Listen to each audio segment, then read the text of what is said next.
ya udah kalau yang ada di depan mata itu ya jangan dihindarin, apalagi kalau itu baik.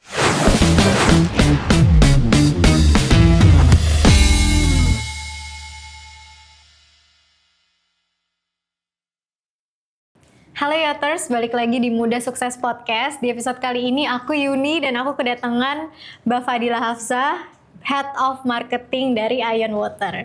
Halo Mbak Fadila. Halo. Cantik banget ya, sangat berwarna gitu. Keseringan di sini yang jadi tamunya tuh cowok-cowok. Nah kali ini Baik. Oke, baik. cewek, Oke. sesama girl. Oke, aku mungkin pertanyaan pertama aku pengen, karena di depan kita sudah ada buku yang lengkap, aku pengen langsung tanya-tanya. Boleh. Tentang buku nih berarti Tentang ya? buku. Oke, tentang buku.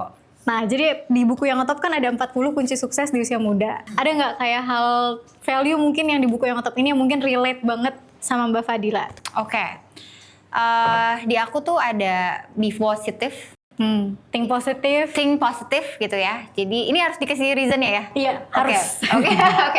Think positive, yang pertama think positive karena it's something yang selalu aku coba jalanin gitu. Kayak even when I have problem gitu ya within myself atau dengan tim, pasti aku selalu ngelihatnya kayak oh mungkin ini kayak gini karena aku harus belajar seperti ini gitu. Ada poin yang sebenarnya kayaknya ada hal lain deh di balik ini gitu. Jadi ini tuh kita nggak ngelihat cuman kayak problemnya aja, tapi ya apa nih di balik ini pasti ada sesuatu yang membuat kita belajar sesuatu gitu. Jadi kayak mungkin kalau dibilang kayak think positive itu salah satu yang bikin aku selalu kayak kita tuh ready bangun pagi ketika kita ngerasa kayak oke, kita hari ini akan mendapatkan hal-hal yang baik, kemudian kayak akan memulai hari jangan kayak senyum dan lain sebagainya gitu ya, say thank you dan lain sebagainya, itu pasti kayak akan reflect back kepada kita gitu. So think positive di sini tuh buat aku ya kayak apa ya, kayak sebuah afirmasi yang harapannya adalah bisa jadi sesuatu yang give it good feedback as well di satu hari itu dan seterusnya gitu. Yang bisa bikin kamu narik energi-energi positif juga. Benar. Itu menarik. satu. Think positif tadi ya. Oke. Yang kedua itu see the big picture. Mungkin ini kayaknya sih satu ada kaitannya lah ya gitu sama yang tadi think positive when we kayak oke, aku think positif, terus habis itu pasti aku akan tarik mundur nih see the big picture gitu. Kalau cuman kayak cari tahu, mungkin kayak kalau di buku ini kan bilangnya kalau misalnya kamu cuma nyari tahu kenapa dia ngelakuin hal kecil tersebut padahal dia ngerasa lebih besar, bisa jadi leadernya udah tahu lebih banyak gitu kan, lebih point of view lebih banyak, dan reason why dia ngelakuin itu atau meminta kamu melakukan itu tuh ada sesuatu yang mungkin sebenarnya dia nggak pengen ngasih tahu kamu gitu ya, belum beritahu kamu agar kamu belajar lebih banyak gitu. Dan mungkin si big picture di sini tuh mungkin kalau di aku adalah kenapa ya tiba-tiba my leader ask me to do something like this gitu misalnya, atau mungkin kayak aku juga mungkin akan kayak nggak semua hal yang mungkin aku punya gitu ya, atau mungkin aku ketahuin aku akan share atau cascade ke tim aku gitu, pasti aku akan pilih-pilih gitu.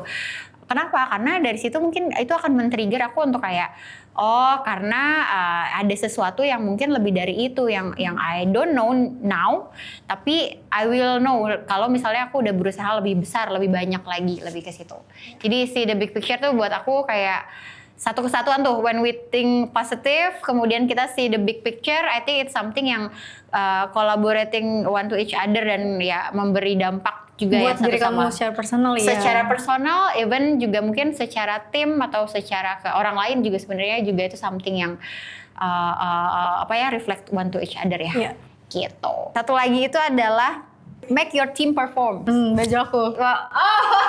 Make your team perform kan tepat kan? Jadi baju-baju yang ngetop tuh emang isinya value-value di buku ini. Oke. Ini adalah salah satu yang make your team perform gitu. Kenapa? Karena kita tuh selalu kalau misalnya kita ngomongin siapa sih yang kamu pengen punya leader siapa gitu, kayak gimana gitu. Nah itu yang aku tanemin gitu, kayak maksudnya aku pengen punya leader seperti A, that's why I do A gitu, supaya ya pasti walaupun misalnya kayak oh ternyata aku belum dapat leader yang giving me A gitu ya. Tapi karena aku pengen banget kayak gitu, I give my best supaya aku seperti itu gitu. Contohnya mungkin tadi kalau ngomongnya adalah make my team perform adalah ya mungkin gak melulu harus kita yang muncul gitu kan. Ibaratnya kira-kira we hear more kayak tim kita tuh mau apa, butuh apa gitu sehingga kita bisa tahu nih apa yang perlu di push, apa yang perlu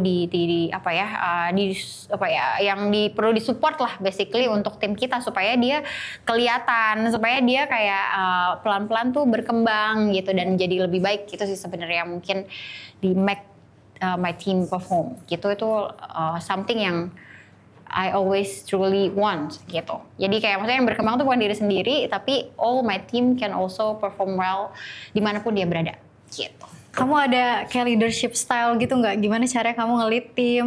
Pasti dengan keunikannya kamu sendiri, nah kayak gimana?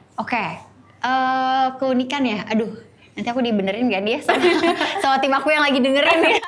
Tapi ya basically kalau misalnya kita nge-lead tim tuh I always want to hear more gitu.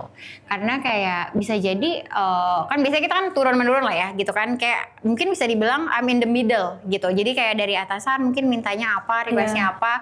So I need to pick and choose apa yang sebenarnya bisa didistribusikan atau bisa dilakukan dengan untuk mereka by mereka gitu ya.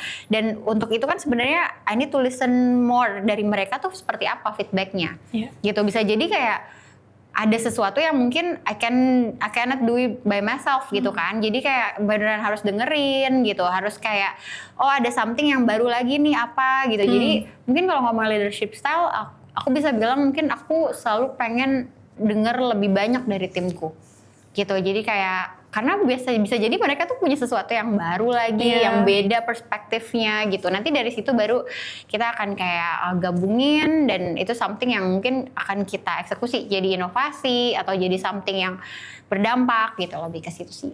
Tapi kayak biasanya kamu tuh lebih kasih tahu gambaran besarnya nih kita punya goals ini. Yes. Nah menurut kalian gimana cara kita achieve itu bareng-bareng? Nah terus mereka sampein pendapatnya masing-masing. Benar. Berapa orang sih Kak? Current tim inti aku ada 4. Jadi yang direct ada 4 orang. Kemudian jadi kebetulan sistem organisasi aku tuh unik gitu ya. Aku di marketing tapi kita punya tim di area yang jalanin marketing bukan sales. Yang jalanin marketing bukan sales gitu. Jadi memang benar-benar ke people engagement, consumer langsung kayak trial gitu ya. Jadi itu yang menurutku in my current company itu menarik gitu ibaratnya. Jadi nggak cuman dari tadi kan mungkin head of marketing untuk Ion Water as a brand gitu ya, dari mulai ada tim ATL, tim digital, kemudian ada tim medianya juga gitu ya. Kemudian ada yang sekarang tuh yang mungkin baru banget tuh adalah activation gitu. Jadi di Ion Water tuh kita ngomongnya adalah how we can do impact nggak cuman secara awareness tapi directly engage with the consumer gitu. Jadi apakah dengan activity, apakah dengan beberapa event gitu, itu yang sebenarnya kita coba engage lah basically. Oke. Sebagai head of marketing, kamu ada nggak momen-momen tertentu yang kamu nggak ngandelin data nih, tapi lebih ke intuisi? Aduh banyak lagi.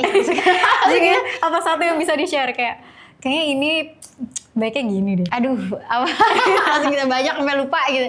Jadi saking-seringnya ya.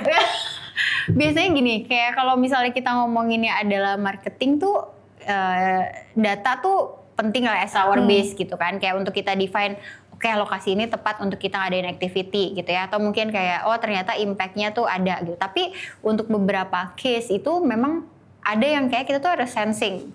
Sensingnya tuh kayak misalnya kita sambung-sambungin nih, kayaknya emang ketika kita turun lapang gitu, jadi di Otsuka tuh kita punya namanya Genba. Apa Genba? Even though kita nggak punya data nih, misalnya nggak punya real data tentang orang yang ada di situ kayak gimana, kita punya Genba. Artinya kita turun langsung ngelihat, samperin gitu ya, beneran nggak kayak gitu. Jadi kayak bener nggak kayak gini. Jadi ibaratnya even though kita mau sensing pun nggak punya data nih, kita ngelakuin si namanya Genba ini gitu. Dan itu tuh kayak ibaratnya mungkin bisa dibilang hampir diwajibin lah ya, setiap orang tuh harus Genba. Misalnya Genbanya tuh simple ya, mungkin kayak kalau misalnya teman-teman marketing tuh jarang nih misalnya pergi ke toko buat nanya, Bu kenapa ya Ion Water nggak laku gitu ya, misalnya gitu ya.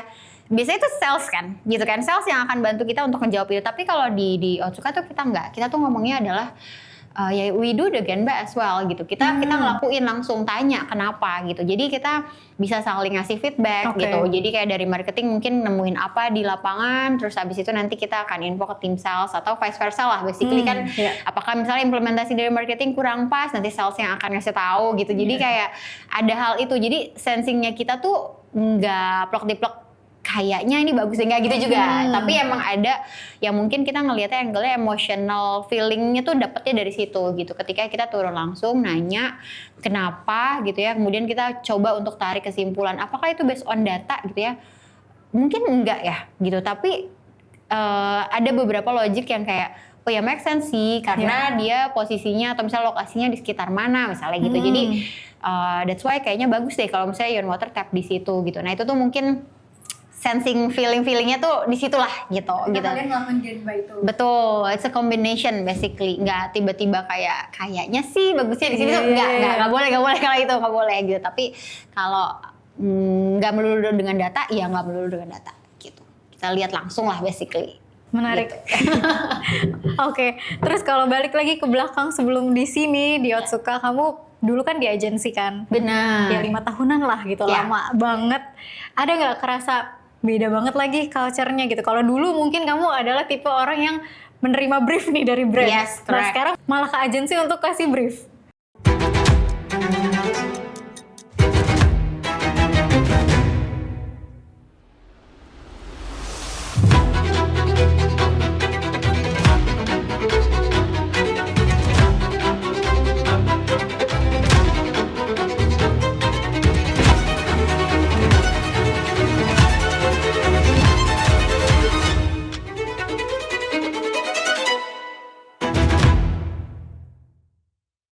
Benar. Pernah Benar, ada kayak benar, di benar. fase yang kayak balas dendam gitu. Oh. Dulu gue nih dikerjain nih kayak Oke. gini. Pengen ngetes gitu. Oh gitu. Pernah nggak? Sebenarnya waktu itu ini flashback sedikit kali Iya, ya boleh. gitu kan. Jadi kayak my first job experience itu betul di media agency gitu. Jadi waktu itu tuh aku juga nggak pernah tahu ya ngomonginnya media agency tuh apa sih, pekerjaan apa tuh nggak pernah tahu in my life gitu ya, bahwa ada jenis pekerjaan seperti itu. Marketing mungkin aku pernah dengar walaupun nggak ya, karena mungkin ada manajemen marketing itu ada pelajarannya lah basically gitu, bahwa gimana caranya kita menjual brand kita dan lain sebagainya gitu. Tapi about the media itself mungkin it's very specific gitu kan. Kemudian kayak ada suatu waktu, ini mungkin aku cerita aja gitu ya. Ini aku dan pemikiranku yang aku jarang banget cerita ke siapa-siapa. Aku nonton TV waktu itu. Harus aku nonton TV terus kayak aku wondering gitu. Siapa yang masang iklan di sini? Aku tuh mikir gitu. Kenapa habis iklan ini harus ada iklan ini gitu? Siapa yang make the rules? Siapa? Jadi kayak aku tuh kayak berpikir dengan diri aku sendiri lah gitu. Udah. Sampai akhirnya after kuliah aku baru tahu kayak oh ini adalah media agency yang ngatur ini gitu. Yang kenapa harus brand ini baru brand ini yang ada dan lain sebagainya gitu. Ada dunia media lah yang sebenarnya aku tuh nggak pernah terpapar basically.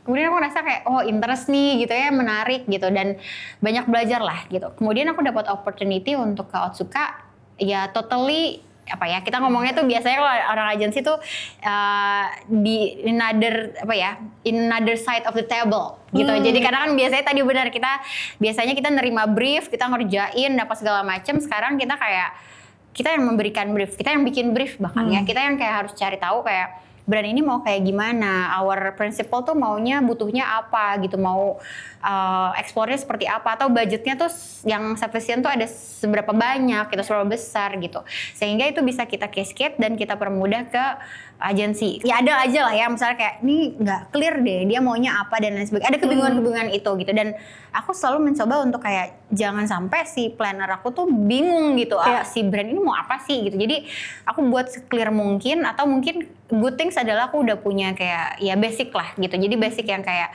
ini harusnya arahnya ke sini deh, harusnya harus ke sini gitu. Kecuali memang ada update knowledge tentang media yang aku nggak tahu. Digital tuh kan cepet banget ya. Kayak tiba-tiba bulan ini yang bagus platformnya ini, atau misalnya bentuk media seperti ini, tiba-tiba minggu depan udah nggak itu gitu kan. Kalau dulu kan kayak dulu Carousel performance-nya bagus banget, tiba-tiba udah Reels gitu kan. Tiba-tiba sekarang balik lagi ke Carousel, tiba-tiba algoritmanya bla bla bla gitu kan, banyak banget lah perubahannya. Nah, hal itu kan sebenarnya itu yang dibutuhin dari media agency untuk kayak bantu kita lah untuk optimize itu gitu. Tapi in terms of brief, semoga beneran ya.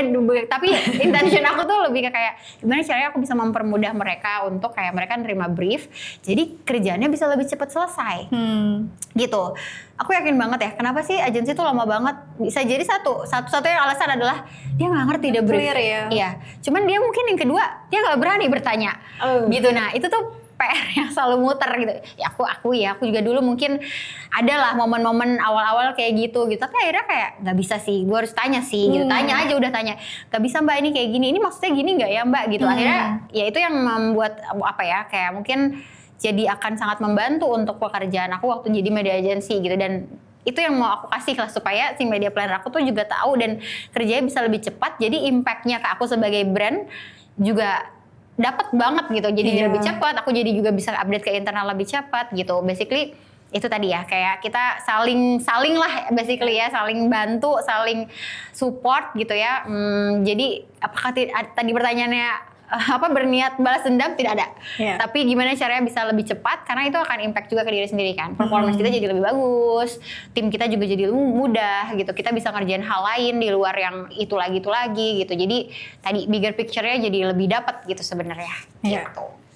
Tapi sebenarnya balas dendam secara positif. Secara positif. Iya, itu balas dendam secara positif. Jadi aku membalas supaya mereka nggak ya gitu ya. Ketidakdapatan kamu saat itu sekarang aku kasih deh. Bener. Terus jadi kamu juga karena dulu pernah di situ, you were there. Jadi tahu nih struggle-nya apa. Jadi bisa datang untuk bantu. Bener. Itu yang paling aku rasain sih. Kayak ibaratnya mencoba memposisikan diri. Kayak tadi lah mungkin aku pengen jadi leader yang aku pengen punya leader kayak gitu gitu kan. Sama kayak gitu. Iya, makanya aku harus kayak gitu. Aku pengen punya klien yang kayak gini. That's why ketika aku jadi klien aku harus kayak gitu. Ibaratnya ya kita memposisikan diri untuk hal tersebut lah basically. Gitu. Oke.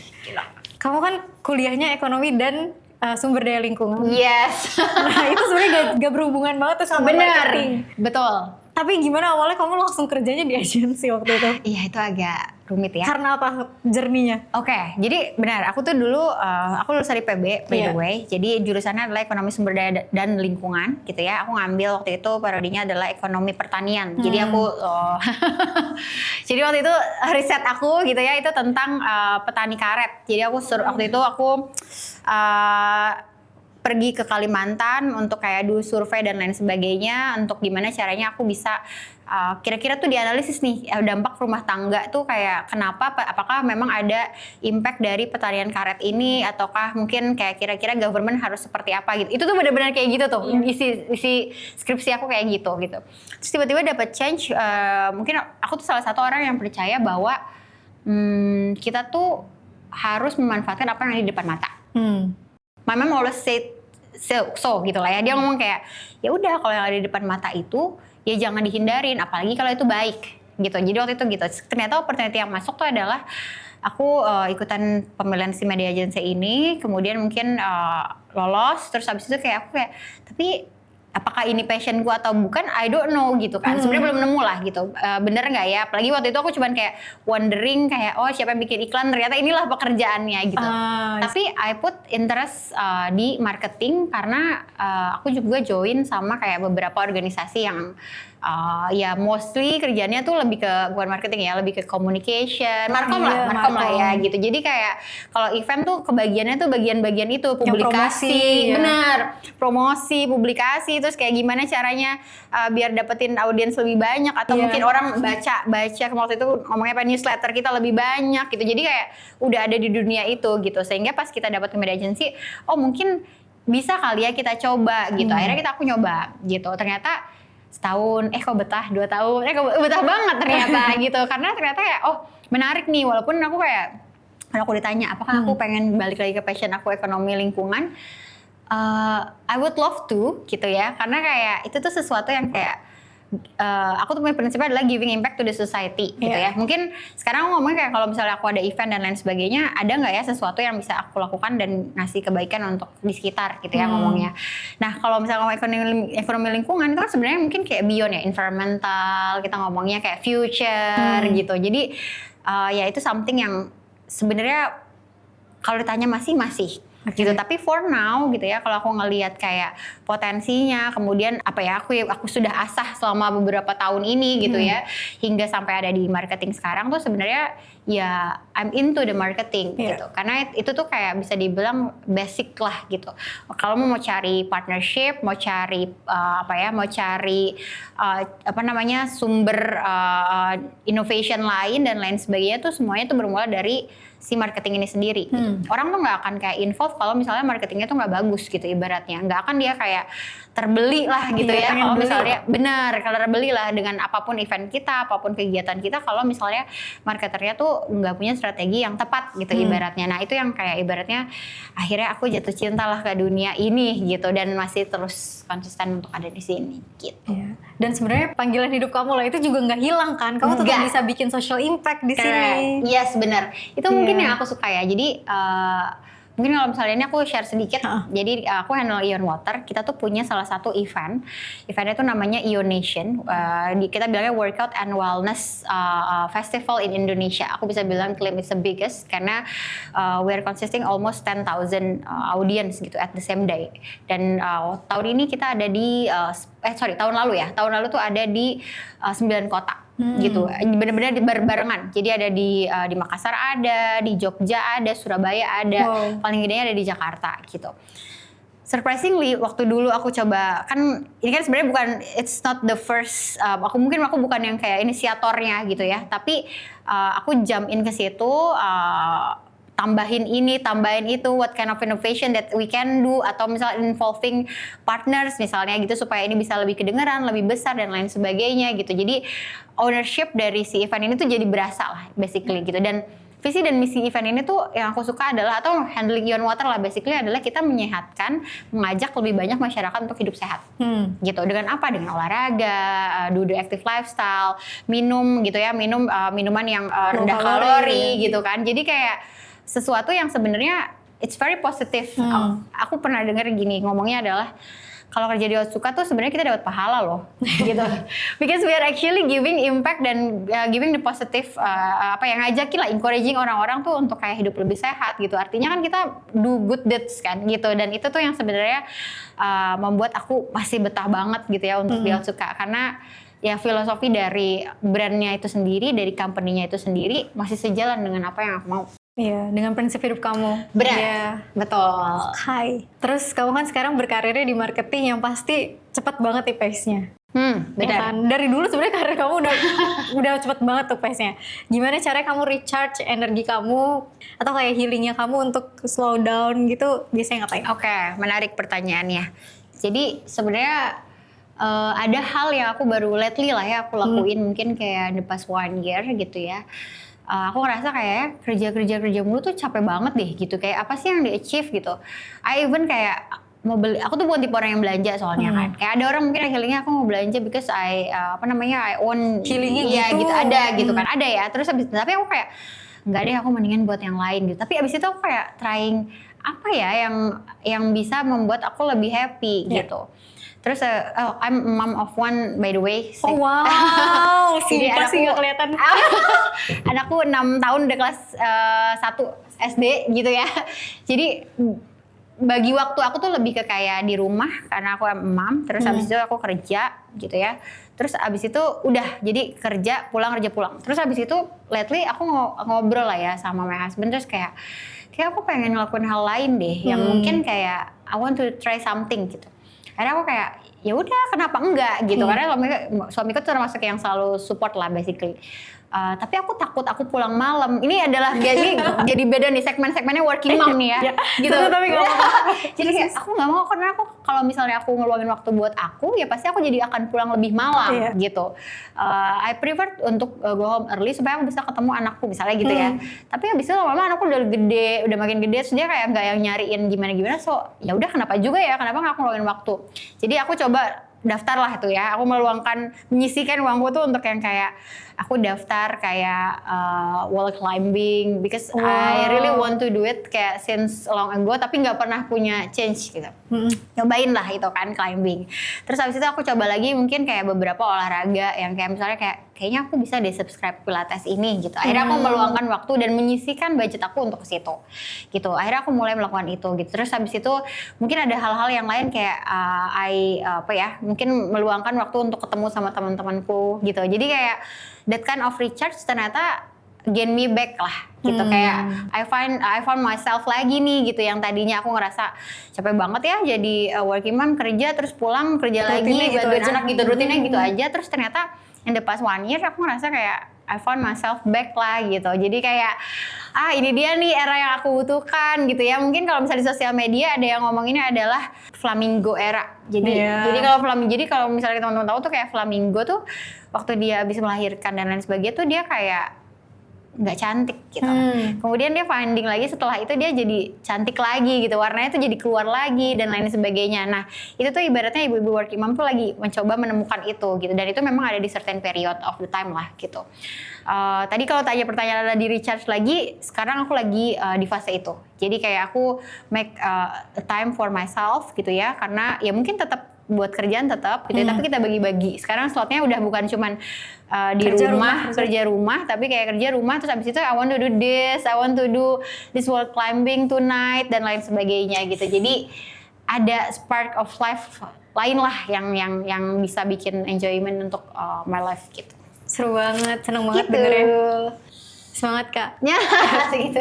Terus kalau sambil ngelakuin aktivitas itu kan biasanya ada orang-orang lain yang ikutan juga. Benar. Biasanya kamu saling networking juga nggak di situ, atau ya udah kamu fokus ke tujuan kamu olahraga? Iya, nah itu tuh yang menarik sebenarnya. Jadi ada yang bilang ya, ini buat teman-teman yang katanya masih cari pasangan gitu ya. Katanya cari pasangan itu salah satu tempat paling penting itu adalah di tempat yang orientasinya tuh olahraga atau health. Kenapa? Karena ketika kamu ketemu dia aja, dia udah mikirin dirinya sendiri untuk hidup lebih sehat.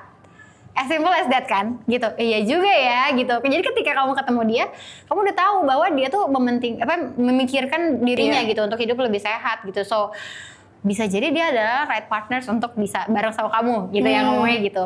Tapi kalau tadi balik lagi ke networking, sebenarnya iya banget. Karena tiba-tiba aku bisa ketemu sama dia kerjanya di mana gitu, dan ya ada yang beberapa yang memang dia kayak menyalurkan hobinya aja karena mungkin misalnya let's say masih single gitu ya, masih punya waktu lebih banyak gitu. Tapi ada juga yang memang kayak aku juga. Jadi kayak aku mau nyoba ini karena anakku udah bisa ditinggal di rumah for example gitu. Jadi kayak ya udah ayo kita ntar janjian lagi. Jadi kayak kita bisa networking. Dari situ even kita ada beberapa opportunities yang ternyata jadi sebuah partnership. Itu juga ada. Wow. Gitu. Jadi kayak ternyata dia kerjanya di brand ini gitu. Aku di brand ini. Jadi kalau misalnya aku punya event, ya tawarin aja because we already know each other gitu kan. Gitu. Jadi kayak networking baru gitu. Jadi kayak I think it's interesting sih. Karena kan kalau enggak ya akan lingkungannya seputar kantor dan juga rumah aja gitu sebenarnya. Iya. Oke, kalau balik lagi ke masa-masa kuliah, yang kamu inget, kamu kan join di organisasi nih. Yes. Seberapa penting itu untuk mahasiswa juga join di organisasi? Apakah kayak, itu tuh jadi kayak ngebuka skills baru buat kamu? Nah terus ada nggak skills-skills yang mungkin kamu pelajari pada saat kamu join organisasi dan kepake banget nih di kerjaan? Oke. Kalau tadi pertanyaan penting banget. Kenapa? Karena justru aku tuh nemuin networking aku tuh di sana gitu. Aku nemuin jodoh aku di organisasi. Oh wow. Pada saat kuliah itu? Pada saat kuliah itu. Seru gitu. banget. Karena kita beda fakultas gitu. Jadi kayak. Tapi dia anak IPB juga? Dia anak IPB juga. Dia anak IPB juga. Jadi emang waktu itu tuh kita ngomongnya, aku tuh memilih untuk do organisasi itu di luar dari departemen atau fakultas.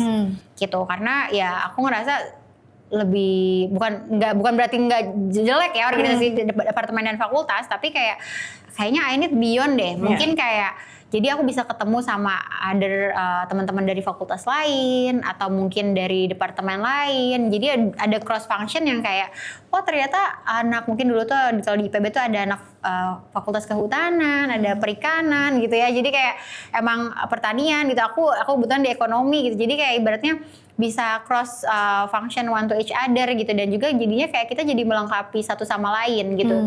Once aku butuh sesuatu gitu ya, jadi ada nih networkingnya di fakultas itu gitu, jadi lebih mudah lah ibaratnya.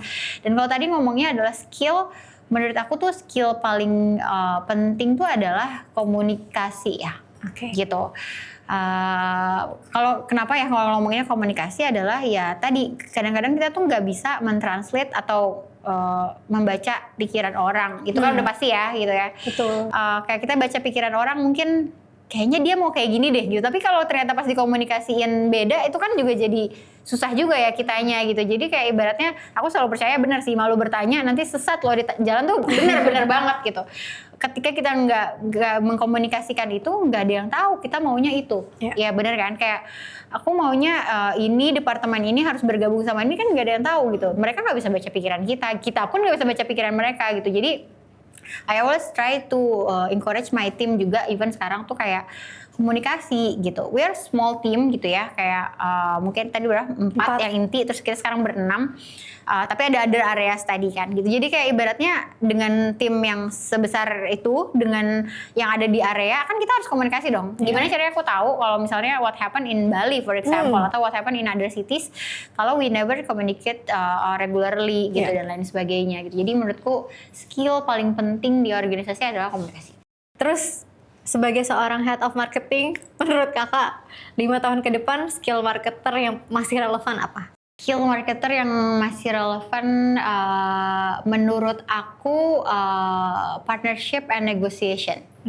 Kenapa? Gitu, karena it's something yang nggak bisa dilakukan oleh teknologi gitu. Mungkin kayak misalnya let's say AI, kita bisa nanya kira-kira rekomendasi untuk partner yang cocok untuk brand A apa ya, dia keluar tuh semuanya gitu. Tapi kan to do it, to make it happen, we still need to do the approach one by one gitu kan. Terus abis itu connect with one to each other. Kalau nggak lolos, kita harus kayak naik ke another managerial level supaya bisa goal misalnya gitu ya. Atau mungkin kayak looking for someone yang sebenarnya kayak udah punya strong negotiation power sehingga kita bisa goal for example. Atau mungkin kayak answering one to each other objective, itu juga something yang nggak bisa dilakukan oleh sistem. It needs to be us gitu.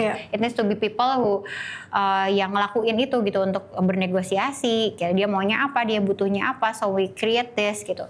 Others for the system, mungkin kalau ngomongnya adalah IT dan lain sebagainya, itu udah pasti kita ngomongnya dia sangat bisa membantu gitu, mempermudah, mempercepat itu tepat, tapi achieving the goal itself kayaknya menurut aku skill partnership dan negotiation tuh salah satu yang cuman bisa marketing, bukan cuman bisa ya, manusia bisa lakukan lah basically. Terus ada nggak kesalahan di awal-awal karir yang kamu lakuin yang kamu pengen Gen Z anak-anak muda lainnya nih yang baru lulus nggak ngelakuin? Kesalahan ya, yang pernah aku lakuin ya? Iya. Mungkin kalau yang pernah aku lakuin dan aku hopefully yang lain nggak ngelakuin gitu ya, adalah ngerasa takut. Gitu. Ada momen-momen dimana kayak ya tadi ya mungkin karena awal-awal gitu ya, awal-awal berkarir kan takut tuh ada aja lah ya, kayak benar nggak ya gitu, aduh nanti kalau misalnya dia overthinking lah basically gitu, nanti kalau misalnya dia kayak gini ntar jawabannya kayak gini, aduh gimana ya gitu, dan gak dikomunikasiin. Itu my biggest mistake lah gitu, sehingga aku nggak bisa achieving what I want gitu ya in certain period, karena ya ada aku punya rasa takut itu gitu. Mungkin ya, bukan berarti nggak boleh ya, pasti kan kita kan tetap kayak rasa takut boleh, kesel boleh, marah boleh gitu, kita kayak harus embrace itu gitu. Tapi ada momen dimana kayak ya secukupnya aja gitu. Takut nggak apa-apa gitu ya, tapi supaya to overcome si rasa takut itu, ya apa yang harus dilakukan gitu. Dan I learn to communicate gitu. Yang tadi balik lagi ya, komunikasinya kayak gimana gitu, sampeinnya kayak gimana supaya orang tuh tahu apa yang kamu mau, supaya kamu bisa achieving the goal lebih easy, lebih cepat, lebih sesuai dengan jenjang karir yang kamu mau misalnya gitu. Itu sih mungkin yang ya harapannya bisa, dan jangan maksudnya kayak teman-teman mungkin yang akan lagi memulai karirnya tuh jangan sampai terjebak dengan ketakutan dan overthinking itu. Iya. Apalagi gitu. Mereka masih baru kan, misal baru kerja nih, wajar banget kalau banyak nanya sebenarnya, daripada diem-diem. Terus diem-diem tuh karena takut, tapi sebenarnya dengan ketakutannya dia itu kalau nggak dikomunikasikan berimpaknya tuh secara negatif ke perusahaan. Benar. Ya malah jadi jangka panjang gitu. Mendingan sampaikan aja mohon maaf gitu, atau kayak pura-pura budek dulu untuk untuk bisa lebih tervalidasi untuk bisa nyampein tanpa takut gitu. Betul, setuju. Sebenarnya kalau misalnya dulu tuh aku kayak takut tuh ada beberapa hal ya. Takut tuh paling basic itu adalah karena nggak ngerti.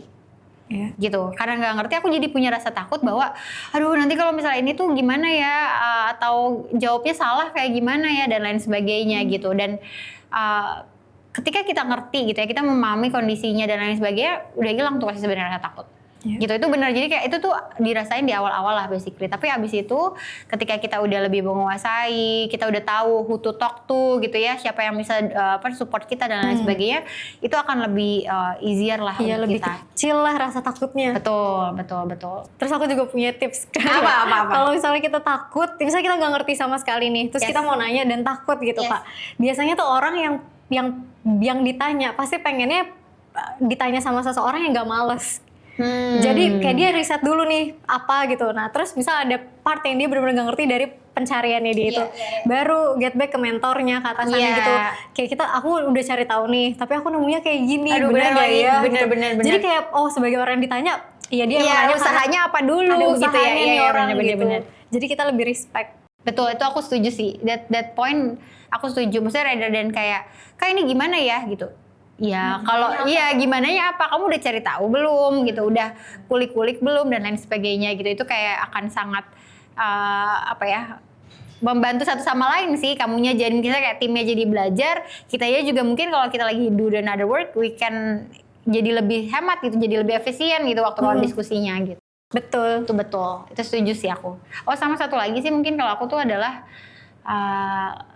listen more sih gitu. Kalau misalnya kita nggak tahu, ya nggak apa-apa nggak tahu gitu. Yang perlu kita pelajarin kan berarti sekarang gimana caranya supaya kita tahu. Betul. Gitu. Listen more. Kenapa aku bilang listen more? Karena dari ketika kita nggak denger nih, aku denger kamu aja nih kayak ya udah berarti ada new knowledge lagi nih. Kalau ternyata perspektifnya Yuni mungkin berbeda sama perspektif orang lain, and that's okay gitu. Even kalau misalnya mungkin kalau teman-teman aku tuh kayak kalau aku lagi di satu forum, biasanya aku tuh bukan orang yang pertama kali ngomong. Nice. Gitu. Karena aku ngerasa aku tuh perlu tahu gitu poin perspektif orang lain tuh kayak gimana. Dia kayak gini, dia kayak gini. Jadi kayak aku coba untuk baca situasinya dulu. Gitu. Bukan berarti aku kayak dari sini aku kan membela dia, bukan kayak gitu ya. Tapi kayak dari situ perspektifnya dia kayak gini, baru aku akan sampaikan perspektif aku.